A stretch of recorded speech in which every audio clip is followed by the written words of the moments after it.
there's something called the vertical line test. And if you're not sure what the word vertical means, you need to maybe build a resource for yourself. And maybe it looks like this. Just a couple of index cards that you look at every once in a while, one saying horizon and horizontal and one saying vertical, and then like a little picture to help you with it. So the sun peaks up over the horizon, so that means this is a horizontal line, which is different from somebody playing basketball having a vertical leap. So you can create that if those aren't clear to you. So let's look at a few, and whether or not these are or are not functions, you'll be able to tell from this. So like, let's say I have a graph, and this would actually be the function of x squared. So draw a nice parabolic shape there. And if I were to take a vertical line and draw it, not just in one spot, but really any spot, no matter where I drew it, it would only go through the graph at one single point. So that's passing the vertical line test. So using your ruler and a pencil, draw a dashed line at some point that's a good indication that clearly shows that this vertical line only passes through your graph at one single point. And the reason that I make it dashed is that that's a strategy that you're always taught in a math class to make it clearly stand out from your original graph. Your original graph, solid. Your vertical line, dashed. So is this a function, yes or no? Yes, it's a function. Okay, let's look at something that is not a function. Well, that very same graph could be turned sideways. And I'll just move it up a little bit for the heck of it, so that this parabolic shape that is now turned sideways, drawing a line here for the vertical line test, well, that's not going to help you. Drawing it here, yeah, sure, it only passes through the graph at one single point, but it has to pass the vertical line test everywhere. So it's like I'm visualizing pulling this vertical line to the right, and as I drop this on top of my graph, it's clear to me that it fails the vertical line test. So this would mean, is this a function? No, this is not a function. Because it has two outputs, meaning two y values, for this one input of x. So there's more than one y for every x.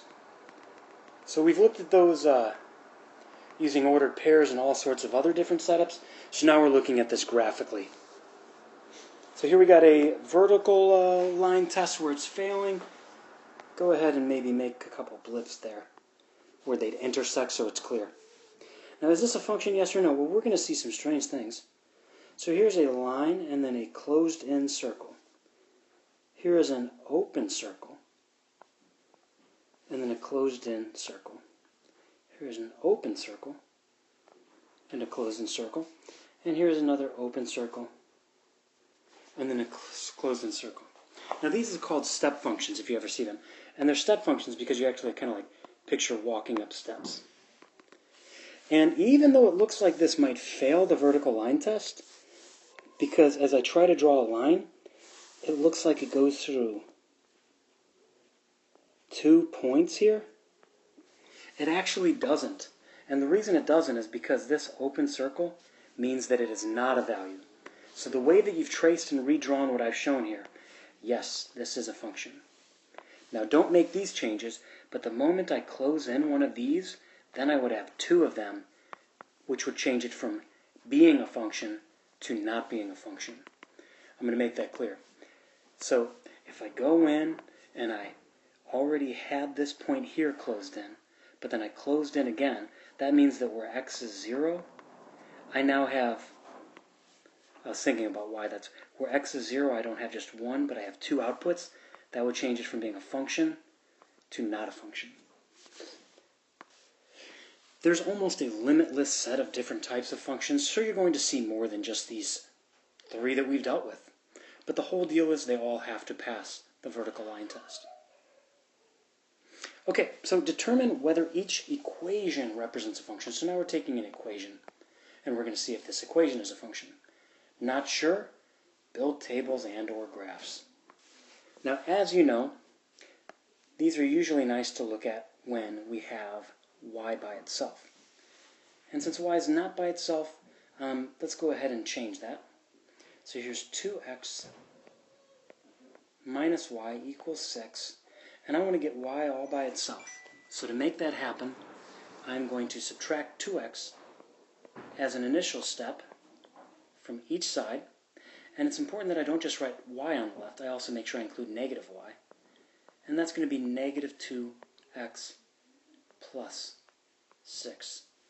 And then I'm going to have to change the symbols on everything so that they're opposites. And there's my new equation that is just the changed version of this guy.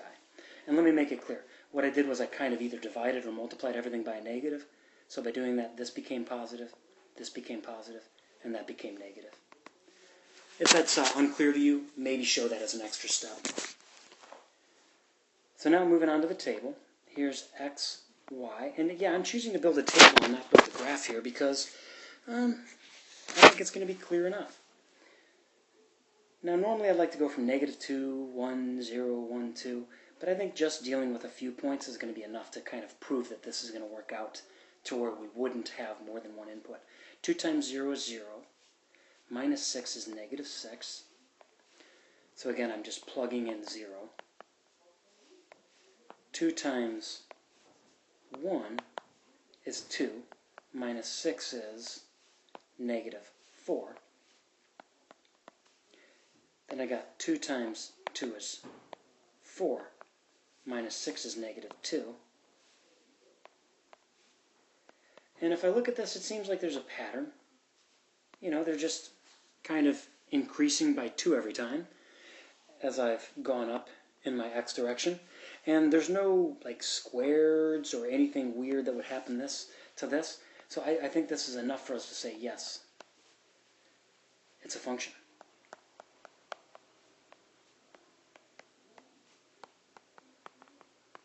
And if your table bled all the way down to where the writing is, go ahead and take care of that. And by take care of that, I mean like erase a little bit so it's cleaner. Now, if you look at this, it looks like it's definitely an increasing line, so I think we're good to go there. My line is increasing, and it would pass a vertical line test. It seems to me like it's a linear relationship. Okay, now here's x equals negative 2, and these always kind of befuddle some people. They kind of trip people up. So I think this would be nice if we show it with maybe a table and a graph. Now this is going to be silly, but if negative 2 is the value of x, well then what would y be? Well, I guess y could be 0. Well, if it's negative 2, I guess y could also be 1. And if it's negative 2, y could be 2. I could bore the heck out of you by going on forever, right? So let's look at this as a graph. Here's my x and y axis. And now you have to ask yourself, well, is this 2 here or is it here? So is it a vertical or is it a horizontal line?